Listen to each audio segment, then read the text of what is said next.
Salut les élèves, donc voici aujourd'hui la correction des conversions à faire en volume et en masse. Alors normalement ça devait aller avec les explications de la dernière fois, mais on va vérifier quand même que tout va bien. Donc la première conversion que vous aviez à faire, c'était les 180 millilitres à convertir en litres. Alors vous vous souvenez, on met toujours le chiffre à gauche de la virgule dans la colonne de l'unité. Donc ici la virgule, on sous-entend qu'elle est là, donc c'est le 0 qu'on doit mettre dans les millilitres. Donc on met notre 0.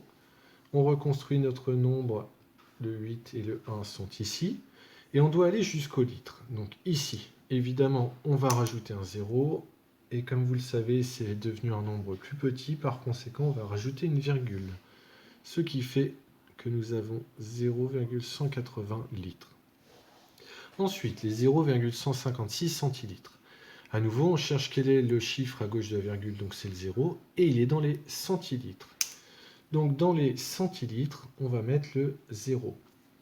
Ensuite, vous avez le 1, 5 et 6 à caser, donc ils vont être ici. Votre virgule, eh bien, on ne la met pas ici. Par contre, attention, ici la colonne s'arrête. Par conséquent, on doit placer une virgule maintenant ici. Ce qui fait que nous avons 1,56 millilitres. Alors, petite astuce quand même, vous ne faites pas avoir. On passe des centilitres au millilitre. Le millilitre est une unité plus petite que le centilitre, ce qui fait que le nombre doit apparaître plus grand. Et donc un 56, c'est bien plus grand que 0,156. Alors, la troisième concernant les volumes. Vous aviez 15,3 millilitres à convertir. Le chiffre à gauche de la virgule, c'est le 5, donc vous le mettez dans les millilitres.